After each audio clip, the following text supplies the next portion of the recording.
السلام علیکم ورحمۃ اللہ وبرکاتہ۔ بسم اللہ الرحمن الرحیم۔ فصل الحدیث الصحیح ان کان راویہ واحدا یسمى غریبا۔ یہ فصل روات کی کثرت اور قلت کے اعتبار سے حدیث کی قسموں کے بیان میں ہے، لہذا آپ اس فصل کا عنوان اس طرح سے قائم کر سکتے ہیں: فصل فی اقسام الحدیث باعتبار کثرت الروات وقلتہم، یعنی یہ فصل ہے راویوں کی کثرت و قلت کے اعتبار سے حدیث کی قسموں کے بیان میں۔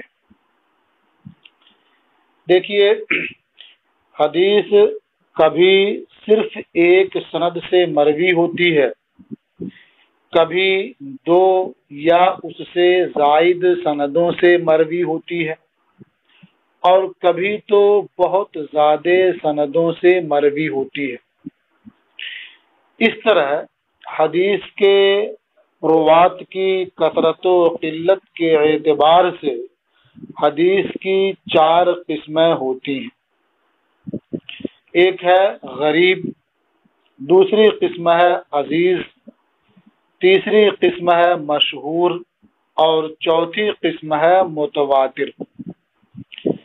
آپ اس فصل کے اندر ان چاروں اقسام کے بارے میں انشاءاللہ قدر تفصیل سے پڑھیں گے۔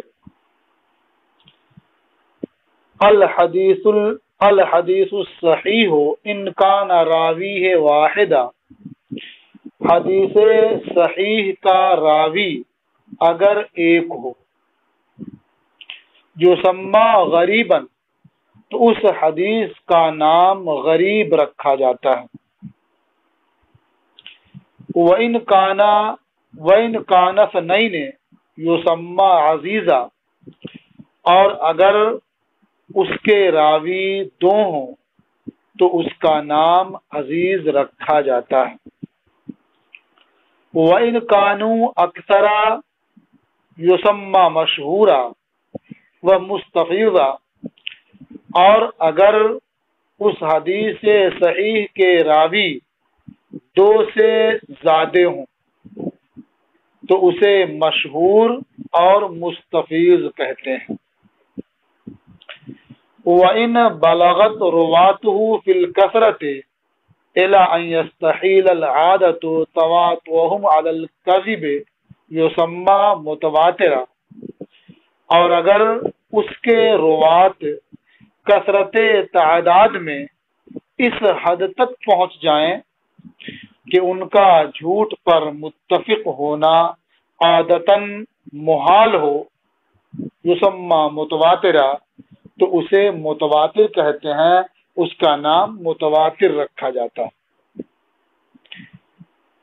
وَيُسَمَّى الْغَرِيبُ فَرْدًا أَيْضًا، اور حدیث غریب کا نام فرد بھی رکھا جاتا ہے، حدیث غریب کو فرد بھی کہا جاتا ہے۔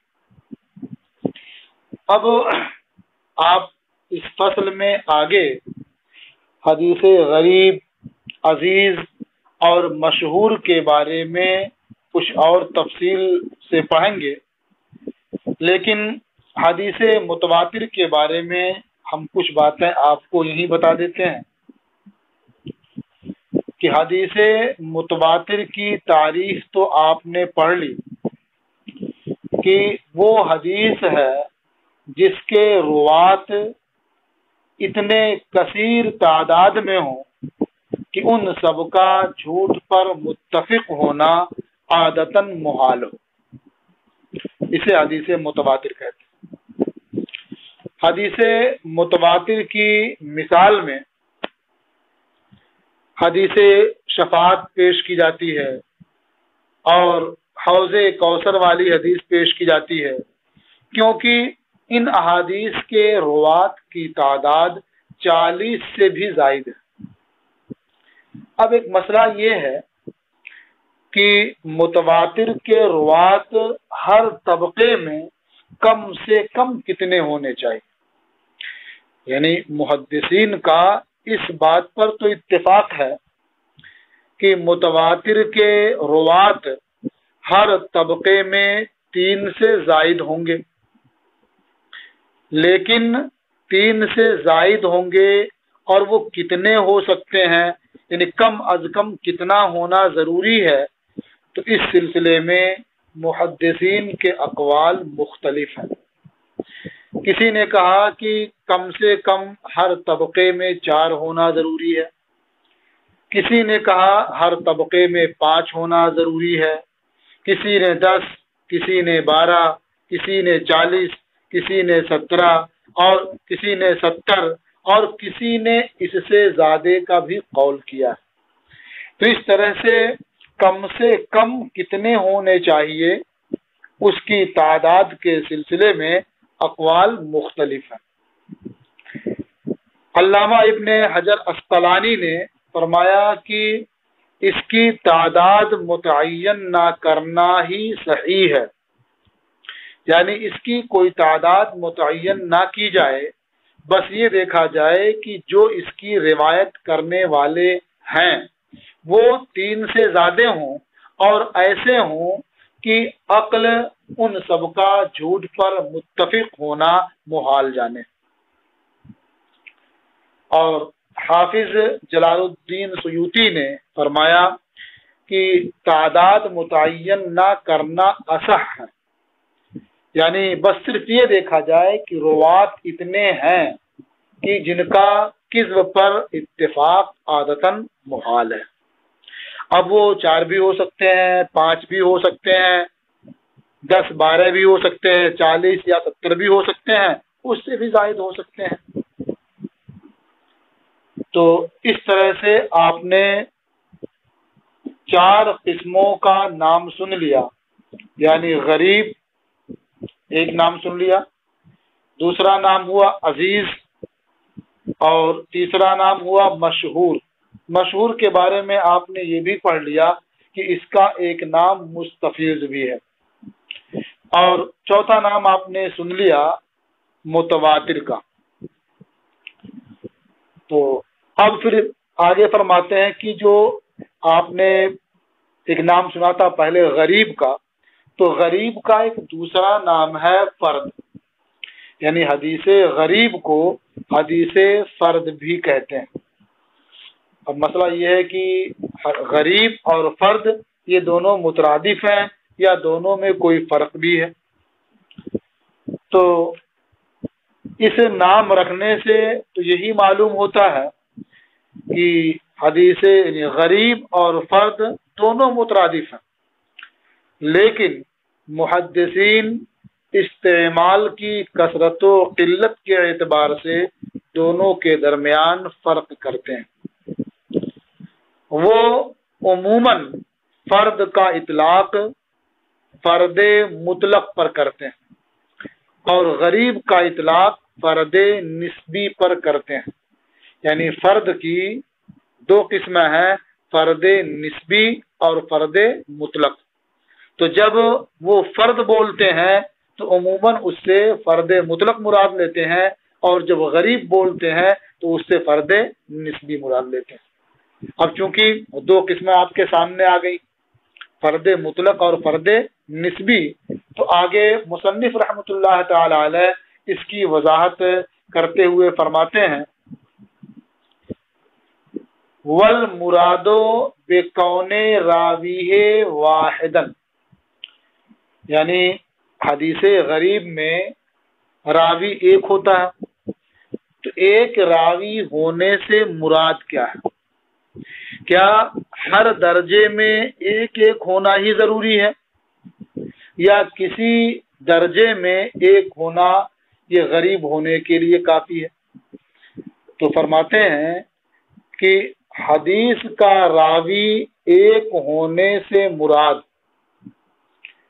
کونہ کذالک ولو فی موضع واحد من الاسناد، یعنی حدیث کا راوی ایک ہونے سے مراد اس کا تنہا ہونا ہے، اکیلا ہونا ہے، اگرچہ پوری سند میں ایک ہی جگہ ہو۔ یعنی پوری سند میں ایک جگہ اگر راوی تنہا ہو گیا، اکیلا پڑ گیا، اس کے ساتھ کوئی اور روایت کرنے والا نہیں ہے، تو اگرچہ دوسرے درجات میں 2 ہوں، 3 ہوں، 4 ہوں، جب بھی وہ حدیث غریب ہی کہلائے گی۔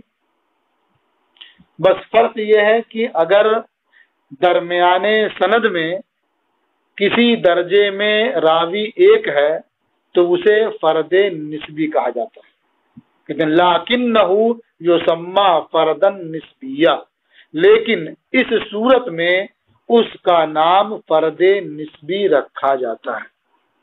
یعنی اگر درمیانے سند میں کسی ایک جگہ صرف ایک ہی راوی ہو تو اس حدیث غریب کو فرد نسبی کہا جاتا ہے۔ وَإِنْ كَانَ فِي كُلِّ مَوْضِعٍ مِّنْهُ، اور اگر سند میں ہر جگہ اس کا راوی ایک ہی ہو، یسمى فردن مطلقا، تو اسے فرد مطلق کہا جاتا ہے۔ یعنی ایک شیخ سے ایک راوی نے روایت کیا، پھر اس سے دوسرے نے روایت کیا، پھر اس سے ایسے ایک راوی نے روایت کیا، تو اگر ہر درجے میں اور ہر طبقے میں ایک ہی راوی ہو تو اسے فرد مطلق کہا جاتا ہے۔ اس میں تھوڑا سا آپ اور اضافہ بھی کر سکتے ہیں، کہتے ہیں یوں ہی اگر اصل سند یعنی صحابی سے روایت کرنے والا تابعی اکیلا ہو تو وہ بھی فرد مطلق ہے۔ یعنی فرد مطلق ہونے کے لیے ہر درجے میں راوی کا ایک ایک ہونا ضروری نہیں ہے، بلکہ اگر ہر درجے میں ایک ایک ہیں جب بھی فرد مطلق ہے، اور اگر اصل سند یعنی صحابی سے روایت کرنے والا تابعی وہ اکیلا اور تنہا ہے، اگرچہ اس کے بعد 2 یا اس سے زیادہ ہوں، جب بھی وہ فرد مطلق ہے۔ اب آپ دونوں کی مثال بھی سن سکتے ہیں، یعنی فرد نسبی اور فرد مطلق کی۔ فرد نسبی کی مثال صحیح ابن حبان کی یہ حدیث ہے، معمر عن الزہری عن محمود عن عبادۃ بن الصامت قال قال رسول اللہ صلی اللہ علیہ وسلم لا صلاۃ لمن لم یقرأ بأم القرآن فصاعدا۔ ابن حبان علیہ الرحمہ نے اس حدیث کے تعلق سے فرمایا کہ اس میں لفظ جو فصاعدن ہے، اس لفظ کی روایت میں معمر اکیلے ہیں، یعنی ان کے اور ساتھیوں میں سے کسی نے بھی امام زہری سے فصاعدن کی روایت نہیں کی ہے، صرف معمر ہیں جنہوں نے امام زہری سے روایت کی تو فصاعدن کا لفظ بھی ذکر کیا۔ تو اس لفظ کی روایت امام زہری سے اس لفظ کی روایت کرنے میں معمر یہ تنہا اور اکیلے ہیں، تو ان کی طرف نسبت کرتے ہوئے یہ حدیث غریب ہے، فرد ہے، اسی لیے اسے فرد نسبی کہا جاتا ہے۔ اور فرد مطلق کی مثال وہ حدیث ہے جسے حضرت سفیان اور حضرت شعبہ نے روایت کیا ہے، عن عبداللہ ابن دینار عن ابن عمر رضی اللہ عنہما قال ان رسول اللہ صلی اللہ علیہ وسلم نہا عن بیع الولاء وہبتہ۔ یہ حدیث متفق علیہ ہے۔ ابن عمر سے اس حدیث کی روایت کرنے میں عبداللہ ابن دینار اکیلے ہیں، تنہا۔ خود امام ترمذی رحمۃ اللہ تعالی علیہ نے فرمایا کہ یہ حدیث حسن ہے، صحیح ہے، لیکن ہم اسے صرف عبداللہ ابن دینار کی روایت سے جانتے ہیں، اور ان سے یعنی عبداللہ ابن دینار سے یہ شعبہ اور سفیان نے روایت کیا، اور مالک ابن انس نے عبداللہ ابن دینار سے روایت کیا. تو یہ ابن دینار سے روایت کرنے میں تو افراد کئی ایک ہیں، لیکن خود حضرت عبداللہ ابن دینار ابن عمر سے روایت کرنے میں یہ تنہا ہے. تو حضرت ابن عمر یہ صحابی ہیں اور یہ عبداللہ ابن دینار یہ تابعی ہیں. تو صحابی سے روایت کرنے والے تابعی یہ تنہا ہوئے، اس لیے اسے فرد مطلق کہا جاتا ہے. یہ غریب کی یعنی فرد کی دو قسمیں تھیں، فرد نسبی اور فرد مطلق. دونوں کی مثال آپ نے سماعت کر لی. اب آگے فرماتے ہیں والمراد بکونہما اثنین ان یکون فی کل موضع کذالک. اور حدیث کے راوی دو ہونے سے مراد پوری سند میں ہر جگہ یعنی ہر طبقے میں ان کا دو ہونا ہے. فَإِنْ كَانَ فِي مَوْضِعٍ وَاحِدٍ مَثَلًا لَمْ يَكُنِ الْحَدِيثُ عَزِيزًا.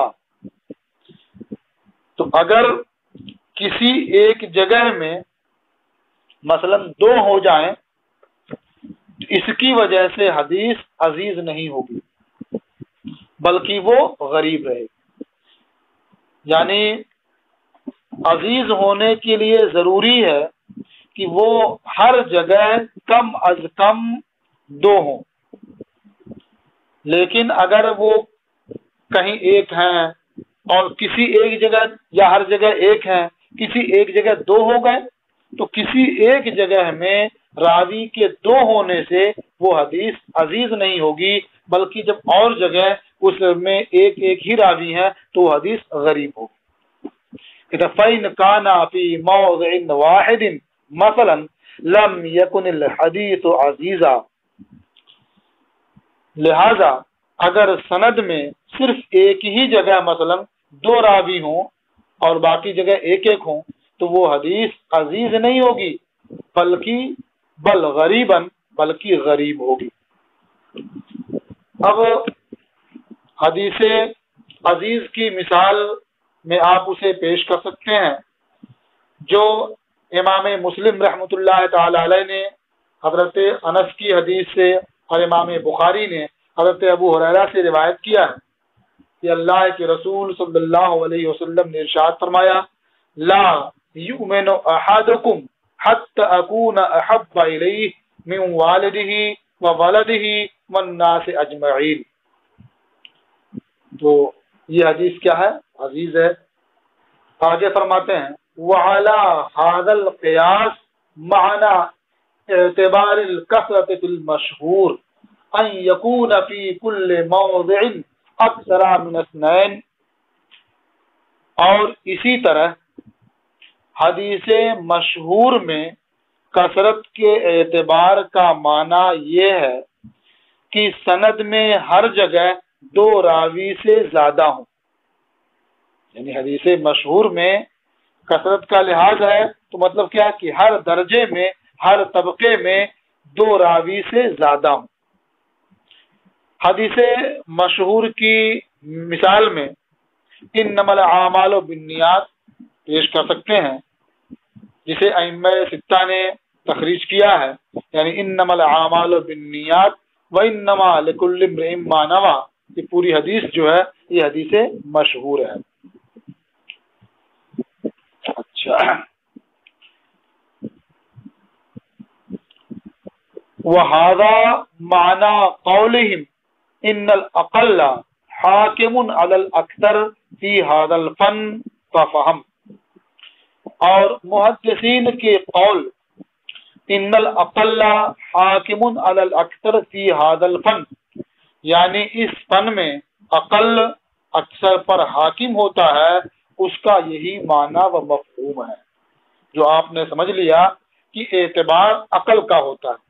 یعنی اگر کسی درمیانے سند میں کہیں بھی راوی ایک رہ گیا تو وہ حدیث غریب کہلائے گی اگرچہ دوسرے درجات میں دو ہوں یا تین ہوں یا اس سے بھی زیادہ ہوں.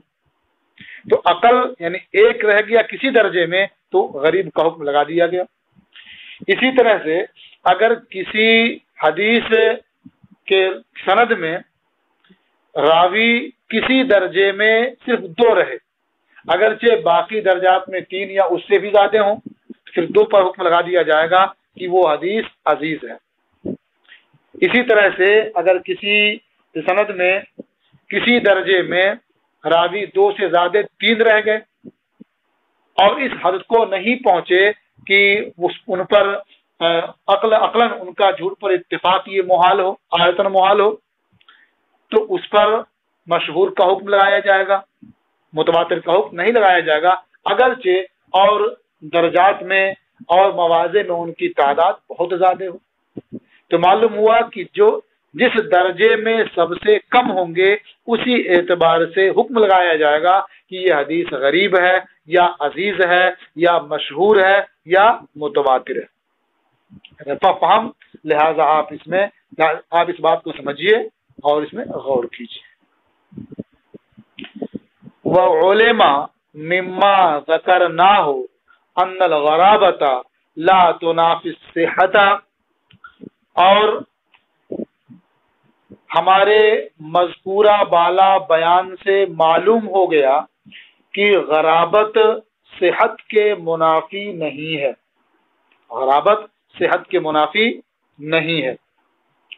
وَيَجُوزُ أَن يَكُونَ الْحَدِيثُ صَحِيحًا غَرِيبًا بِأَن يَكُونَ كُلُّ وَاحِدٍ مِّن رِجَالِهِ ثِقَةٌ، اور ایک حدیث کا صحیح اور غریب ہونا ممکن ہے بئی طور کہ اس کی سند کا ہر راوی ثقہ ہو۔ اب جب حدیث کی سند کا ہر راوی ثقہ ہوگا، یعنی عادل اور تام ضبط ہوگا، تو وہ حدیث صحیح ہوگی، اور سند کے ہر درجے میں یا کسی ایک درجے میں راوی تنہا ہے تو وہ حدیث غریب بھی ہوگی۔ تو معلوم ہوا کہ یہ غرابت یہ صحت کے منافی نہیں ہے، ایک حدیث ایک ہی وقت میں صحیح اور غریب دونوں ہو سکتی ہے۔ وقد يقع بمعنى الشاذ اي شذوذا هو من اقسام الطعن في الحديث، اور غریب کبھی شاذ کے معنی میں واقع ہوتا ہے، بولا جاتا ہے، یعنی وہ شذوذ جو طعن فی الحدیث کی ایک قسم ہے، جو طعن فی الحدیث کی ایک قسم ہے، اس شذوذ کے معنی میں غریب کبھی کبھی بولا جاتا ہے۔ تو اس معنی کے اعتبار سے غریب وہ حدیث ہوگی جو ثقات کی روایت کردہ حدیث کے خلاف مروی ہو۔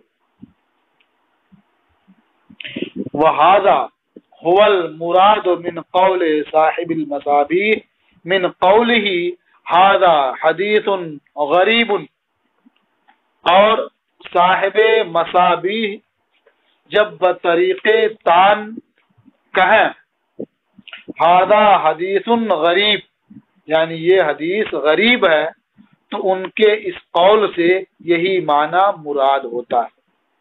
وَهَذَا هُوَ الْمُرَادُ مِنْ قَوْلِ صاحب المصابیح من قوله هذا حدیث غریب لما قال بطریق الطعن۔ یہ لما قال بطریق الطعن کو ترجمے میں پہلے لائیں تو ذرا ترجمہ بہت واضح ہوگا، یعنی صاحب مصابیح جب بطریق طعن کہیں ھذا حدیث غریب، تو ان کے اس قول سے یہی معنی مراد ہوتا ہے کہ وہ شاذ ہے، یعنی غریب ہے مطلب شاذ ہے، ثقات کے خلاف مروی ہے۔ وَبَعْضُ النَّاسِ يُفَسِّرُونَ الشَّاذَّ بِمُفْرَدِ الرَّاوِي من غیر اعتبار مخالفته للثقات کما سبق، اور بعض لوگ ثقات کی مخالفت کا اعتبار کیے بغیر شاذ کی تفسیر مفرد راوی سے کرتے ہیں، جیسا کہ گزرا۔ اب یہ کیا کہتے ہیں؟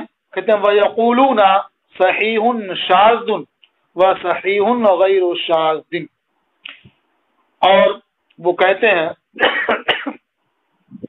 کہ یہ حدیث صحیح شاذ ہے اور یہ حدیث صحیح غیر شاذ ہے. تو یہاں شاذ کس معنی میں ہوتا ہے؟ کہتے ہیں فالشذوذ بهذا المعنى ايضا لا ينافي الصحة كالغرابة. تو شذوذ اس معنی میں بھی صحت کے منافی نہیں ہے جیسے غرابت صحت کے منافی نہیں ہے. کیوں منافی نہیں ہے؟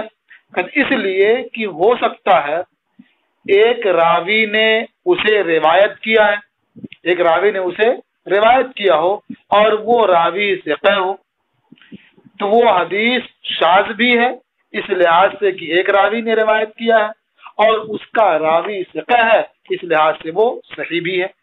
تو یہاں بھی صحت یہ شاذ ہونے کے منافی نہیں ہے. والذی یذکر فی مقام الطعن ہوا مخالف للثقات، اور جو شاذ مقام طعن میں ذکر کیا جاتا ہے وہ ثقات کے مخالف ہوتا ہے. یعنی جب طعن کے موقع پر شاذ کہا جاتا ہے تو وہ اس سے مراد وہی شاذ ہوتا ہے، وہی شذوذ ہوتا ہے جس میں ثقات کی مخالفت پائی جاتی ہے. یہ فصل مکمل ہوئی. اب اس کے بعد آپ دوسری فصل سماعت فرمائیں. فصل الحدیث الضعیف هو الذي فقد فيه الشرائط المعتبرة في الصحة والحسن كلا او بعضا. یہ ایک نئی فصل ہے، یہاں بھی عنوان نہیں ہے، آپ مضمون کے لحاظ سے عنوان قائم کر سکتے ہیں کہ ھذا فصل فی اقسام الضعیف، یعنی یہ فصل ہے حدیث ضعیف کی قسموں کے بیان میں. الحدیث الضعیف هو الذي فقد فيه الشرائط المعتبرة في الصحة والحسن كلا او بعضا. حدیث ضعیف وہ حدیث ہے جس میں صحت و حسن یعنی حدیث کے صحیح اور حسن ہونے کے تمام یا بعض شرائط مفقود ہوں.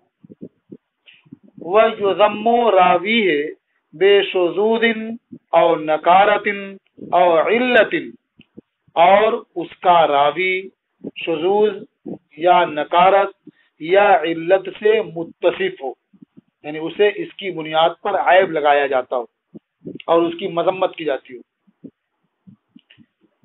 وبهذا الاعتبار يتعدد اقسام الضعيف ويكثر افرادا وترکیبا، اور اس اعتبار سے ضعیف کی متعدد قسمیں ہوتی ہیں، یعنی ان شرائط کے اعتبار سے،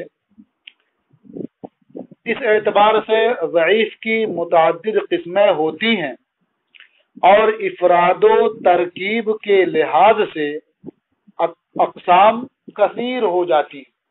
وَيَكْثُرُ افراد و ترکیبا. اب افراد و ترکیب کا مطلب کیا ہے؟ یعنی حدیث صحیح کے جو شرائط ہیں یا جو حدیث حسن کے شرائط ہیں تو ان میں سے صرف ایک شرط پائی جائے باقی سب مفقود ہوں تو ایک قسم ہو سکتی ہے. دو شرط پائی جائے باقی مفقود ہوں تو دوسری قسم ہو سکتی ہے. تو اگر ایک شرط پائی جائے تو افراد کی صورت ہوئی، اور دو یا اس سے زیادہ شرطیں پائی جائیں تو ترکیب کی صورت ہوئی یا مجموعہ وہاں موجود ہے. تو افراد اور ترکیب یعنی شرائط میں سے ایک کے تنہا یا بعض کے مجموعے کی وجہ سے اس کی قسمیں بڑھ جاتی ہیں، زیادہ ہو جاتی ہیں. تو اب کتنی قسمیں ہیں اور کتنے درجات اور مراتب ہیں وہ تو آپ دیکھیں گے تفصیل سے. یہاں جو صحیح اور حسن کے مراتب بیان کیے ہیں وہ آپ دیکھ لیں پہلے.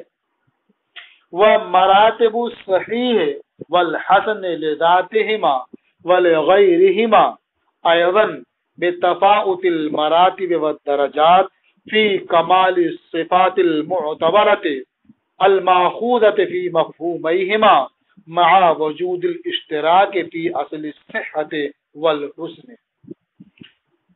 اور صحیح لذات ہی، حسن لذات ہی، اور صحیح لغیر ہی، حسن لغیر ہی کے مراتب، یہ چار قسمیں آ گئیں۔ کیسے آ گئیں؟ لذات ہما کہا صحیح اور حسن کے بعد دو قسمیں ہو گئیں، صحیح لذات ہی اور حسن لذات ہی۔ ولغیر ہما کہا دو قسمیں یہاں ہو گئی، صحیح لغیر ہی، حسن لغیر ہی، کل چار قسمیں ہو گئیں۔ کہتے ہیں ان چاروں کے مراتب بھی یہ جو الگ الگ ہیں، متفاوت ہیں، مختلف ہیں، کیوں؟ بتفاوت المراتب والدرجات فی کمال الصفات المعتبرۃ الماخوذہ فی مفہومہما، یہ ان کے جو مراتب اور درجات مختلف ہیں، ان صفات کے درجات کمال کے تفاوت کی وجہ سے جو لذات ہی اور لغیر ہی کے مفہوم میں ماخوذ و معتبر ہے، مع وجود الاشتراک فی اصل الصحت والحسن، باوجود اس کے کہ دونوں یعنی لذات ہی اور لغیر ہی دونوں اصل حسن اور اصل صحت میں مشترک ہیں، یعنی صحیح لذات ہی اور لغیر ہی دونوں صحیح ہیں، اسی طرح سے حسن لذات ہی اور حسن لغیر ہی دونوں حسن ہیں۔ تو درجات تو مختلف ہیں لیکن اصل صحت میں دونوں مشترک ہیں، اور جو حسن کی دو قسمیں ہیں وہ دونوں اصل حسن میں مشترک ہیں۔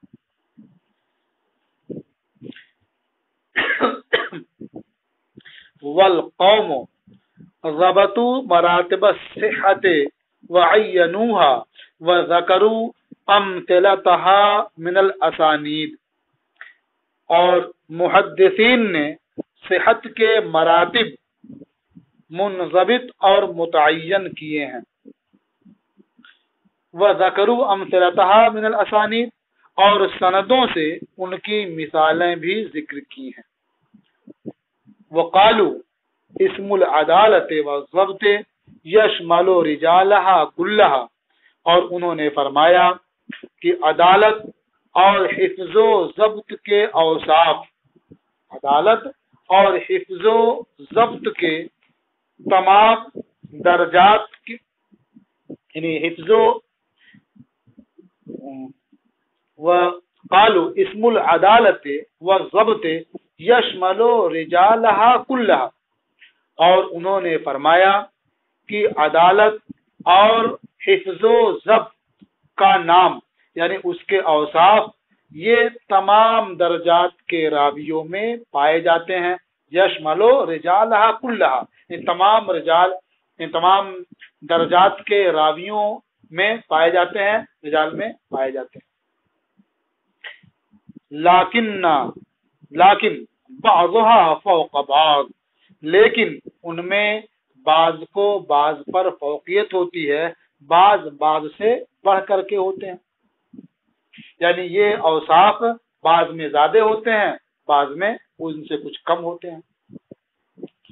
وَأَمَّا إِطْلَاقُ أَصَحِّ الْأَسَانِيدِ عَلَى سَنَدٍ مَخْصُوصٍ عَلَى الْإِطْلَاقِ فَفِيهِ اخْتِلَافٌ، اور کسی مخصوص سند پر مطلقاً اصح الاسانید یعنی صحیح ترین سند کہنے کے سلسلے میں محدثین کا اختلاف ہے۔ فقال بعضهم اصح الاسانید زین العابدین عن ابیہ عن جدہ، بعض محدثین نے فرمایا کہ صحیح ترین سند زین العابدین عن ابیہ عن جدہ ہے۔ وقیل مالک عن نافع عن ابن عمر، اور کہا گیا کہ صحیح ترین سند مالک عن نافع عن ابن عمر ہے۔ وقیل الزہری عن سالم عن ابن عمر، اور کہا گیا کہ صحیح ترین سند الزہری عن سالم عن ابن عمر ہے۔ تو گویا اس طرح سے تین سندوں کے بارے میں یہاں بیان کیا گیا، جن کے بارے میں یہ کہا گیا ہے کہ یہ اصح الاسانید ہیں، ان تمام سندوں میں سب سے صحیح ہیں. والحق ان الحکم على اسناد مخصوص بالاصحیت على الاطلاق غیر جائز. اور حق یہ ہے کہ کسی مخصوص سند پر مطلقاً اصح الاسانید کا حکم لگانا درست نہیں ہے. الا ان فی الصحت مراتب علیہ،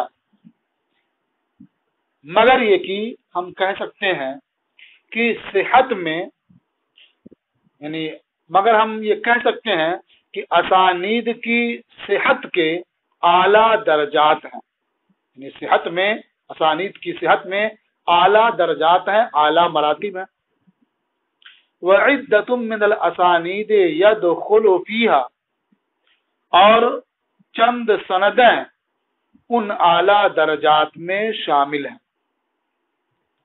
تو ان حدیث کے اسانید کی صحت کے اعلیٰ درجات ہیں اور ان اعلیٰ درجات میں چند سندیں شامل ہیں. مثلا جن سندوں کا یہاں ذکر کیا گیا، جو 3 سندیں بیان کی گئیں، ان سب کے بارے میں کہا جاتا ہے کہ یہ سب اعلیٰ درجات میں شامل ہیں اور سب اصح الاسانید ہیں.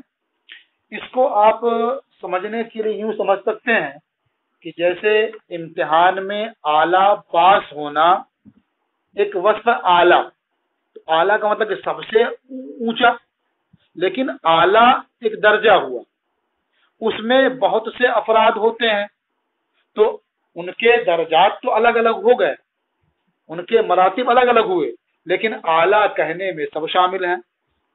60% نمبر ہے جب بھی اعلیٰ ہے، 65% ہے جب بھی اعلیٰ ہے، 70% ہے جب بھی اعلیٰ ہے. تو ایسے اعلیٰ کے پھر مختلف درجات ہوئے، اس اعلیٰ میں مختلف لوگ شامل ہوں گے. تو ایسے اصح الاسانید جو ہے اس میں بہت سے درجات ہیں اور ان میں مختلف سندیں شامل ہیں.